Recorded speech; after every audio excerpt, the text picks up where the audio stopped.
여러분 안녕하십니까, 진성호입니다. 방금 전 권성동 원내대표가 취임한 지 5개월 만에 원내 사령탑 지휘봉을 내려놨습니다. 진작 사퇴하려고 했지만 당의 혼란된 상황을 수습한 뒤에 지금이야 하게 됐다, 늦었다는 말도 했습니다.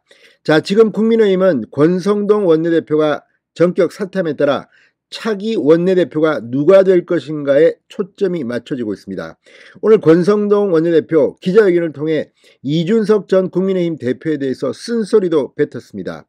윤석열 정부의 성공을 위해서 본인이 하고 싶은 일도 하겠다고 했습니다. 자, 그런데 다음 원내대표는 언제 누가 될까요? 지금 국민의힘은 차기 원내대표를 놓고 추대론도 나오고 있습니다. 그렇지만 추대론보다는 공개 경쟁을 해야 리지트머시, 정당성을 가질 수 있다는 주장도 있습니다. 자, 지금 자천 타천으로 거의 10명 정도의 후보군이 형성되고 있습니다. 이 중 몇 명은 원내대표를 하지 않겠다고 공개적으로 선언한 이도 있습니다. 아무튼 이제 누가 지휘봉을 잡든지 새로운 지도부가 잘해야 합니다. 자, 이 5선에서부터 초선까지 지금 원내대표 후보군이 다양합니다. 누가 다음 지도부가 될까요? 자, 권성동 원내대표는 빠르면 19일 이 추석 연휴가 끝나고 그 다음 워킹데이가 끝나고 그 다음 월요일입니다. 19일쯤 의원총회에서 새 원내대표가 선출되기를 희망한다는 말도 했습니다. 다음 원내대표는 누굴까요? 진성호의 직설 시작합니다. 방송에 앞서 아직 진성호 방송에 구독자가 아니신 분은 붉은색 구독 버튼 눌러주십시오. 더 좋은 방송으로 보답하겠습니다. 자, 권성동 원내대표 오늘 국회 본청에서 기자회견을 열고 저는 오늘 이 자리에서 여당 원내대표 사퇴 의사를 밝힌다. 당은 신임 원내대표 선출을 위한 절차를 신속하게 진행해 주길 바란다고 말했습니다. 사퇴의 뜻을 굳힌 지 오래됐다. 그러나 이제서야 뜻을 밝힐 수밖에 없었다. 당헌 당규 개정과 새로운 비대위 전환을 위해 원내대표로서 해야 할 일이 있었기 때문이라고 설명했습니다. 사퇴가 너무 늦었다는 비판 역시 겸허하게 받아들인다. 저는 자리에 연연하지 않는다. 국가 정상화와 윤석열 정부의 성공이 언제나 저희 거취보다 우선이었다고 말했습니다. 제가 비록 원내대표를 사퇴하지만 후임 지도부는 우리 당이 더욱 선명하고 더욱 단호한 보수정당으로 거듭날 수 있도록 노력해 주시기를 간절하게 바란다고도 했습니다. 그러면서 현재 당의 리더십 위기는 전임 당대표의 성삼납 의혹을 무마하려는 시도가 윤리위의 징계를 받으면서 촉발되었다. 징계 직후 당 기조국은 당헌 당규에 의거하여 당시 상황을 당대표의 사고로 규정했다. 이를 통해 원내대표의 당대표 직무대행체제가 출범했다고 설명했습니다. 돌이켜보면 비대위로의 전환을 결정하기 전에 당헌 당규를 확실하게 개정했어야 했다. 누구도 예상하지 못했던 당대표의 징계 상황에서 당헌 당규는 미비할 수밖에 없었기 때문이라고 설명했습니다. 지난달 26일 법원의 가처분 인용이 잘못된 결정이라고 생각한다. 당원의 총의를 대의하는 기관은 대표와 최고위원회에만 국한되는 것이 아니라 전국위와 상임정국위의 권한이기도 하다.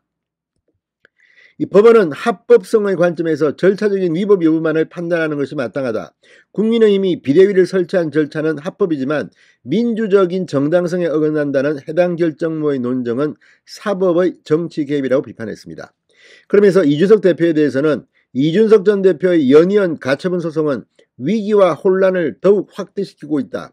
당헌 당규의 빈 곳을 파고들어 정치의 사법화를 야기하고 있다고 비판했습니다. 이제 모든 갈등과 분쟁을 내려놓고 국익과 국민을 위한다는 정치의 본령에 충실해야 한다. 어떠한 정치 논리도 민생이란 정치의 제일 책무보다 결코 우선될 수 없다고 말했습니다. 자, 그러면서 지금 이제 당내는 급격하게 다음 원내대표가 누가 될 것인가에 관심이 집중되고 있습니다. 자, 이 새로 선출된 원내 지도부 윤석열 정부 첫 정기국회를 맞아 내년도 정부 예산안 그리고 정부 조직법, 주요 개혁 입법 처리를 해야 하는 굉장히 막중한 역할을 맡아야 됩니다. 원내대표가 상당히 중요합니다. 머리도 좋아야 하고 협상력도 있어야 하고 리더십도 발휘해야 합니다. 자, 지금 여러 명의 이름이 나옵니다. 5선의 정우택, 4선에 김학용, 윤상현, 홍문표, 이 3선에 김상훈, 김태호, 박대출, 윤영석, 윤재옥, 이종배, 조혜진 의원 등이 거론됩니다. 초선 일부 의원 이름도 거론되지만 가능성은 그렇게 높아 보이지 않습니다. 윤석열 대통령은 초선도 원내대표에 도전할 수 있지 않느냐 이런 발언을 했다는 이야기도 있습니다. 자, 경쟁이 과열될 경우 경선 후유증이 적지 않을 것이라는 우려도 나오고 있습니다. 내부 교통 정리를 통해서 한 서너 명으로 압축될 가능성도 있습니다. 이 몇 명은 공개적으로 하지 않겠다고 말을 했지만 또 다른 사람들이 권유를 하면 어떻게 될지 운명은 알 수 없습니다. 자, 권성동 원내대표는 이번 명절 기간 내 당내 의견을 수렴해서 추대로 갈지 경선으로 갈지 그리고 새 원내대표 임기를 자신의 잔여 임기로 할지 아니면 1년으로 할지 이것 등을 결정할 것으로 보입니다. 원내대표 선출 시기는 대략 19일로 가닥이 잡혔다고 합니다. 자, 이런 가운데 한때 이 주호영 전 비대위원장이 원내대표로 추대하자는 움직임도 있었고 또 지금 경선을 한다면 누가 될까? 이 상당히 이번엔 뜨거운 전쟁이 될 겁니다. 원내대표 선출. 그전에는 윤심을 얻고 조혜진 후보를 누르고 권성동 후보가 압도적으로 원내대표에 선출됐지만 이번에는 다릅니다.